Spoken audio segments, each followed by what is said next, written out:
Planet Veldara, Year 312 of the Human Velhari War.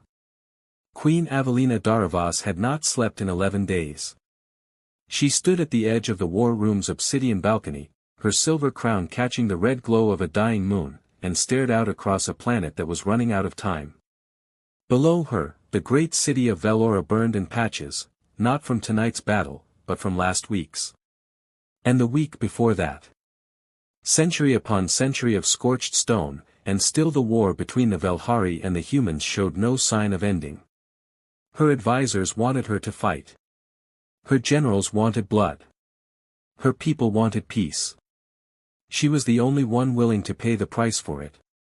"Send the proposal," she said, her voice steady even as her hands trembled against the cold railing. "Send it to their high command tonight." The proposal was simple, and yet utterly unprecedented in 3 centuries of war: a marriage alliance. A political bond between the Velhari queen and a human warrior, a seal of peace written not in ink, but in shared blood and vow. Avelina had studied every option, every treaty, every failed ceasefire. None of it had held.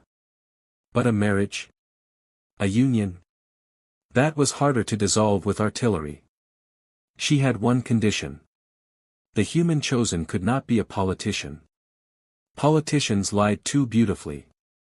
She wanted a soldier, someone whose honor had been tested under fire, someone the human forces would respect enough to follow into peace as easily as they had followed into war.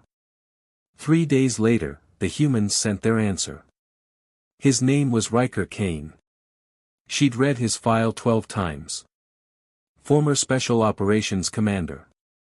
37 confirmed solo missions. Not a single civilian casualty on record, unusual for a war this brutal. Decorated more times than she could count, but the commendations that caught her eye were the quiet ones. Mercy shown. Surrenders accepted. Lives spared when they didn't have to be.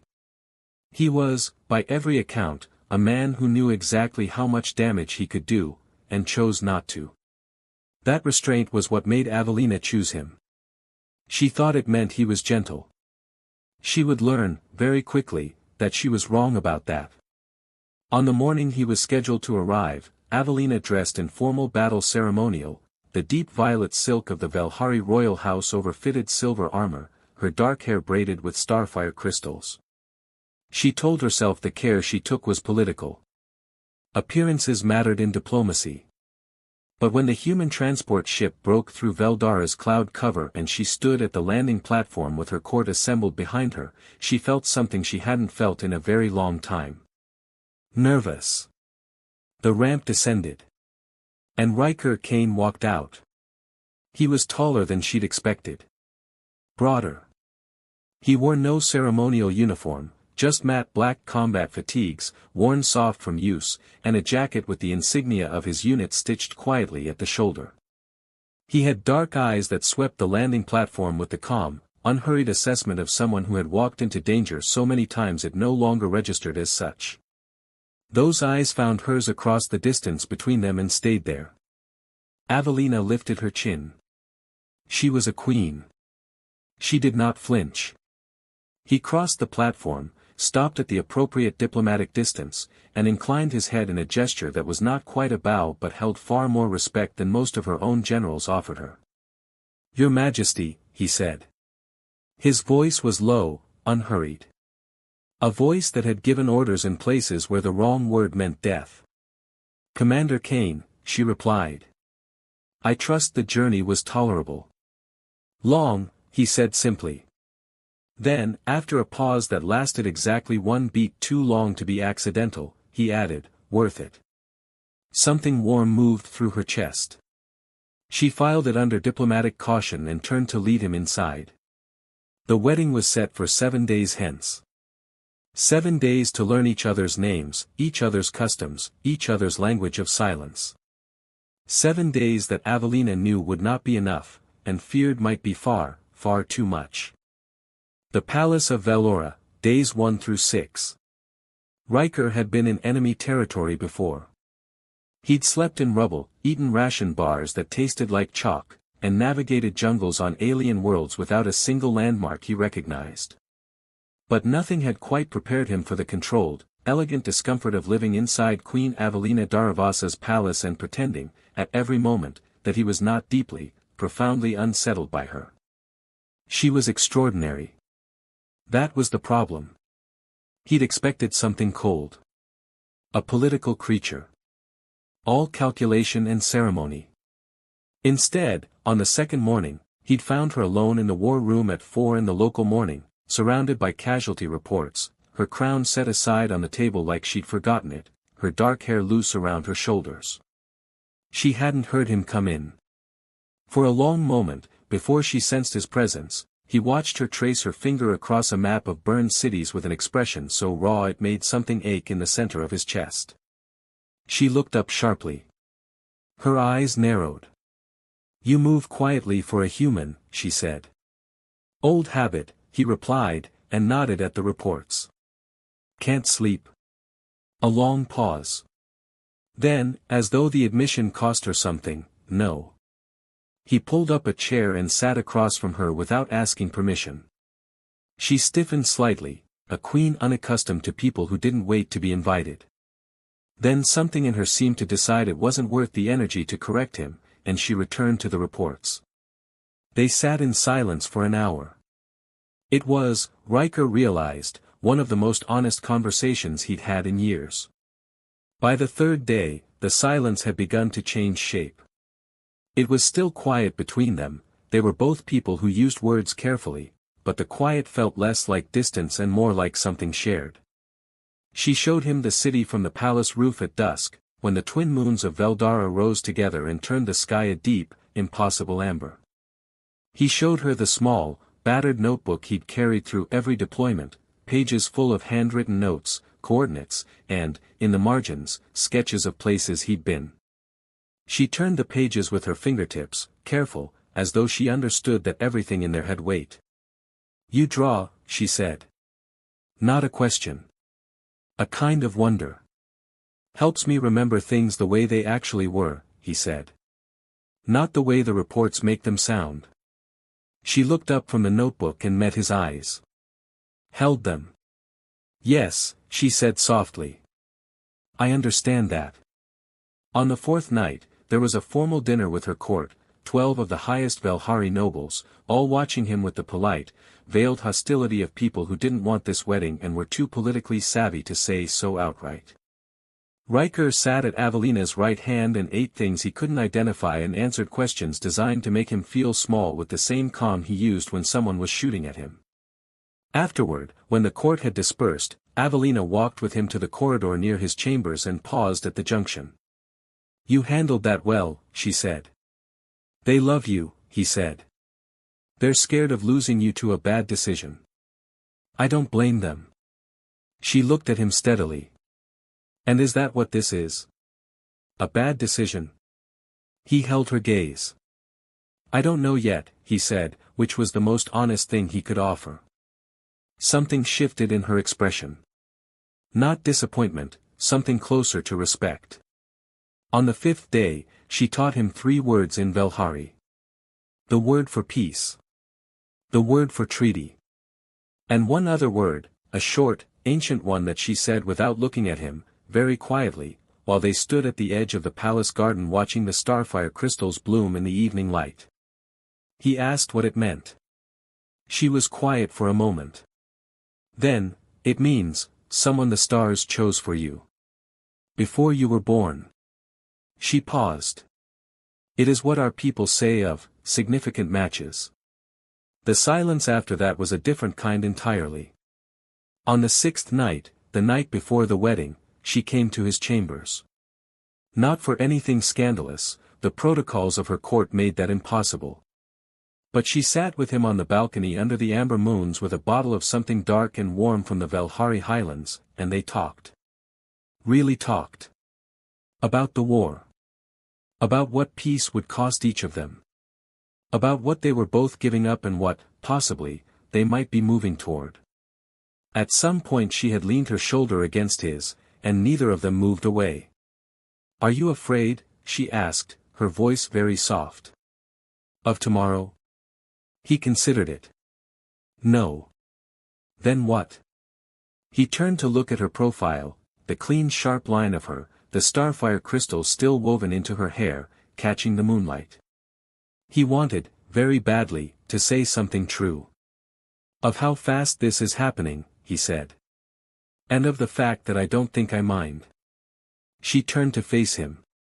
They were very close. His hand, resting on the railing, was close enough to touch hers. Neither of them moved. But neither of them moved away. The sacred hall of Velora, wedding day. The wedding ceremony of the Velhari was not what Riker had expected.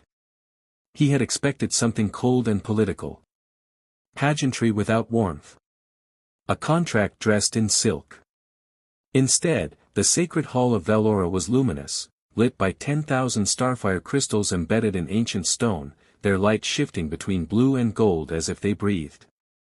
The air smelled of something like rain and something like iron, and the assembled court of Veldara stood in complete, profound silence as the queen descended the hall's central aisle. Riker stood at the altar and watched her come toward him and felt, for the first time in memory, underprepared. She wore white, not the human white of innocence, but the Velhari white of chosen change, the color their people wore when they stepped deliberately into the unknown. Over it, armor the color of polished obsidian, ceremonial but real, fitted to her body with precise care. The starfire crystals in her hair had been joined by a formal crown of living starfire flowers, blooms that only grew in the presence of genuine intention. They glowed, steady and warm, above her dark eyes. Her eyes, when they found his, were calm. Steady.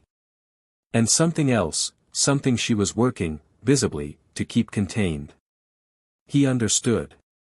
He was doing the same. The officiant, an ancient Velhari elder whose voice carried the particular weight of someone who had witnessed centuries, spoke the binding words in the old tongue. Avelina translated, quietly, her voice low and meant only for him. He asks if you come to this joining freely, without coercion. Yes, Riker said. He asks if you understand the permanence of what you are choosing. A pause. He looked at her. Yes. He asks. She hesitated. A fraction of a second. Then, he asks if you intend this vow as a shield for those who cannot shield themselves. Something moved through Riker's chest, quiet and certain. Yes, he said. That one, especially. She held his gaze for a moment that lasted longer than a moment. Then she turned to the elder and spoke her answering vows in full Velhari, a long, formal declaration that he couldn't follow word for word but understood in the way you understood music in a language you didn't speak. The cadence of it was resolute. The tenor of it was brave. The binding came at the end, a single cord of Velhari woven starfire thread, looped once around both their wrists by the elder's hands. At the moment of completion, the thread lit from within, softly, steadily, and a sound moved through the assembled court like a collective intake of breath. Avelina turned to him. Her eyes, close now, were luminous. He reached up, careful, and cupped her face in his hands, a gesture foreign to Velhari ceremony, a human one, entirely his.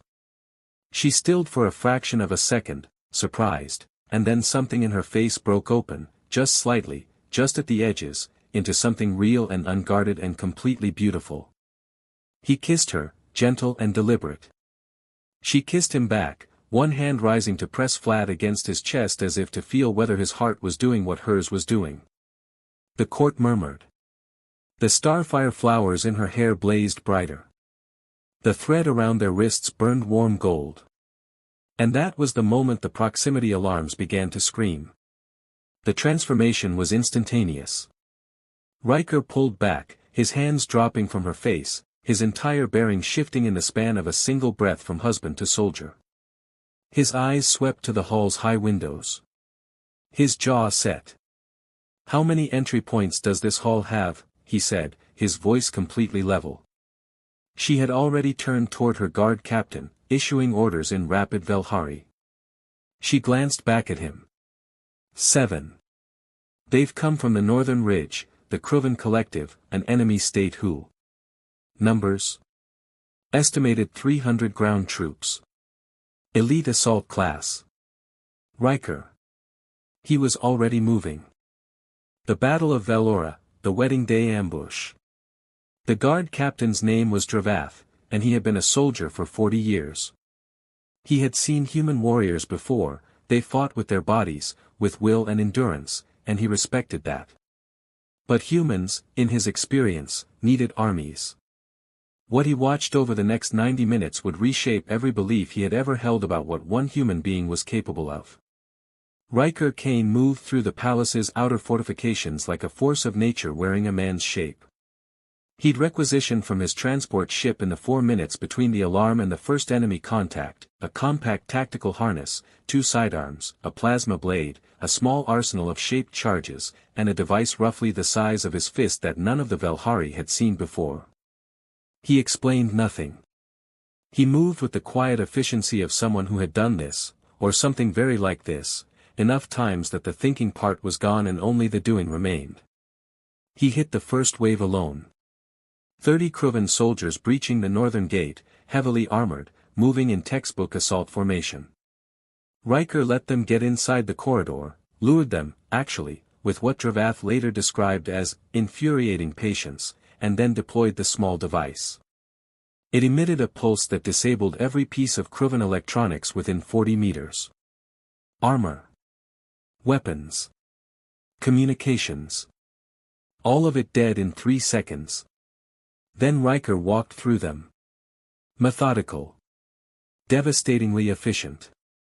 Hand to hand where he had to be, the plasma blade when range allowed, always positioning himself so that no 2 opponents could come at him from angles he wasn't already controlling. He didn't fight with the frantic urgency of someone outnumbered. He fought with the focused calm of someone who had done the math and liked his odds. He cleared the northern gate in 11 minutes. Alone. Dravath sent soldiers to support him. Riker put them to work elsewhere, guard the Queen's corridors and don't open any doors until I come back, and moved on to the eastern flank. Avelina watched from the war room's tactical display, and her chest hurt in ways she did not have language for. He fought through the eastern approach with the shaped charges, precisely placed, triggered with deliberate timing, channeling the second wave into a killing corridor of his own design, using the palace's architecture as a weapon with the fluency of someone who had mentally mapped every structural weakness within hours of arrival. Because he had. She understood that now. The quiet way he'd moved through her palace for 6 days, he'd been assessing it. Not to attack. To defend. He had spent 6 days quietly preparing to protect her, and never said a word about it. The western approach was the worst of it. 120 Krovan elites, their heaviest armor, and a commander who clearly knew that the north and east had already fallen and was recalibrating. Riker faced this contingent with 3 of Dravath's soldiers who had refused, with stubborn Velhari courage, to stay where they'd been told. What followed was the thing that Dravath, in the official report he filed 3 days later, simply wrote as, "The human demonstrated capabilities inconsistent with standard tactical doctrine. Recommend immediate classification of all observations." What actually happened was this: Riker used the 3 Velhari soldiers as precision positioning, placed them at exact coordinates, gave them exact instructions, and then used their positions as anchors for a sequence of engagements that moved through the western corridor like a machine. He anticipated movements. He baited responses. He used the enemy's own coordination against them, a ripple of misdirection that turned their numerical advantage into a liability, because they kept shooting where he had been, never where he was. He fought with a quality that Dravath, searching for a Velhari equivalent, could only call foresight. As though he could see seconds into the future. When the last Krovan soldier fell, Riker stood in the western corridor in the quiet aftermath and for a long moment simply stood still. Then he checked his sidearms. Holstered them. And walked back through the palace to the war room. He was bleeding from a cut along his jaw. His jacket was gone. He was breathing hard, though he controlled it quickly. Avelina was on her feet before she realized she'd moved. She closed the distance between them and reached up, her fingers going to the cut on his jaw with an instinct she didn't think through before she acted on it.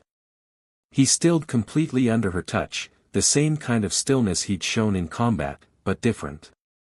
Aware. "You're hurt," she said. "Barely," he said. His voice was rougher than usual. His eyes, on her face, were very dark, very direct. "You went alone. Your people needed to stay where they were most useful." Riker. His name in her mouth, unadorned, without title or rank, she saw him register it. 300 soldiers. Give or take. He held her gaze. "You're all right." It wasn't a question. It was the thing he'd been checking since he walked in, scanning her, her posture, her expression, with the same comprehensive attention he'd given the battlefield. "Yes," she said, her fingers still at his jaw. "Because of you." Something passed through his expression. Not pride. Something quieter and harder to name. Around them, her court had gone completely silent. The palace of Valora, 3 days after the battle. Avelina did not sleep well in the 3 days following the wedding. This was partly because of the political storm the battle had unleashed. The Kruven collective had not expected their ambush to fail, and certainly not like that, and the resulting diplomatic scramble had kept her court in sessions for 20 hours out of every 24. She had treaties to rewrite, allies to reassure, enemies to deter. But that was not, she admitted to herself in the honest hours of 3 in the morning, why she wasn't sleeping. She wasn't sleeping because of Riker Kane. He had done something to the shape of things. Before the wedding, she had understood what he was on paper, decorated, skilled, dangerous in the carefully bounded way that military honors acknowledged. After the battle, she understood something different and far more profound. He was dangerous in a way that no document had prepared her for. Not because he was cruel. Not because he was reckless. Because he was capable, fully, comprehensively capable, of levels of violence and strategy that her planet's finest military minds had spent 300 years trying to match in humans and never quite succeeded. She had married him to protect her people through diplomacy. He had protected her people through something else entirely, and changed the math of everything. On the 3rd night, she went to him. His chambers were lit low, the amber moonlight cutting through the wide windows. He was awake, she'd suspected he would be. She had not yet seen him sleep, though she knew he must. He was sitting at the room's small table, her starfire crystals still in his jacket pocket. She'd seen him take them from the floor of the war room where they'd fallen, and he had, inexplicably, been sketching in his notebook. He looked up when she entered. He did not look surprised. "Couldn't sleep," she said. "Me neither."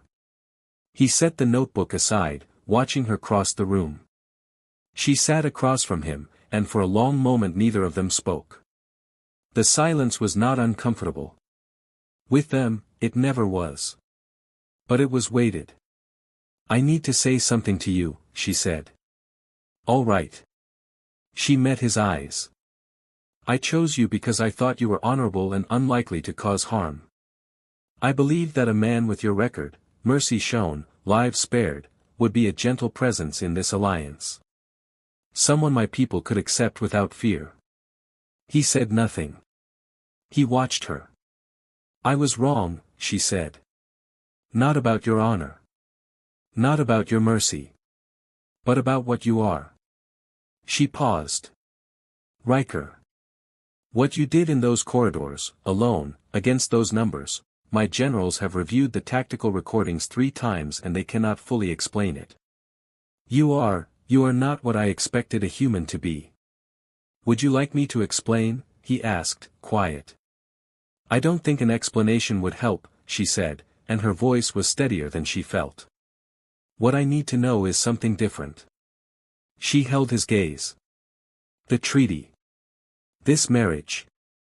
You, as my husband, as a presence on this planet. My people are not afraid of you as a monster. They are afraid of you because you are something they don't have a category for. A human who can do what you did, who is also, she stopped.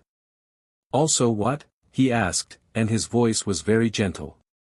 "Kind," she said, and hated how much the word cost her. "Patient." Honest. The man who sat with me at 4 in the morning over casualty reports. The man who spent 6 days learning where every weakness in my palace was, not to exploit it, but to defend it. Who carried my starfire crystals home from a battlefield in his pocket. She looked at him. My people don't know what to do with both of those things existing in the same person. Riker was quiet for a long moment. Then he stood, and moved around the table, and sat on the edge of it in front of her so they were closer, eye level, nothing between them. Can I tell you something? He said. Yes. I've spent my entire career being something people needed me to be and were also frightened of, he said. That part isn't new. What's new is this. He reached out and, slowly, deliberately, took her hand, turned it palm up between both of his, the way she had pressed her hand to his chest at the altar. Being frightened of the same thing you want. I understand that. I'm there too. She stared at him. You're afraid of me? I'm afraid of how quickly you've become important, he said. It cost him something, she could see it, and that was what made it land. Of how fast a political arrangement started feeling like a real thing. Yes. His jaw was tight. I'm afraid of that. The amber moonlight moved between them. Somewhere below, the city of Velora was quiet for the first time in memory, the particular quiet of a place that has held its breath and finally, tentatively, exhaled. She turned her hand in his and held on. Then we're both afraid, she said. Then we're both afraid, he agreed. She moved first. It was a queen's prerogative, and also simply hers. She leaned forward and closed the last of the distance between them, and when she kissed him it was nothing like the careful, witnessed kiss at the altar. This was private and real and honest, her hands coming up to frame his face as he had framed hers, the warmth of him steady and present and solid against her palms. He kissed her back like he meant it, both hands drawing her closer with that same deliberate care he brought to everything, nothing rushed, nothing careless. His forehead dropped to rest against hers when they finally broke apart, both of them breathing just slightly unsteadily. The balance of this world has changed, she said softly, into the small space between them. You changed it. We changed it, he said. The treaty was yours. The battle was yours. The planet is yours. He pulled back just enough to look at her, and something in his dark eyes was quiet and decided and warm. But I'd like to stay on it. If you'll have me. Not just as the treaty requires. Avelina Daravas, Queen of the Velhari, who had not asked for comfort or company or anything beyond a political solution for 11 years, pressed her lips together against something that threatened to undo the careful composure of a decade. Yes, she said. That is very much what I'll have you as. Outside, the twin moons of Veldara rose together in the amber sky, and the starfire crystals in the palace garden blazed bright as new stars, and the city below, scarred and tired and slowly, tentatively healing, breathed. The war had ended with a wedding. The peace had begun with something far more complicated, and far more real, and neither of them, the queen who had planned everything, and the soldier who had defended everything, could quite say when exactly they had stopped being strangers and started being this. But they both knew, in the amber quiet of that night, that whatever it was going to last.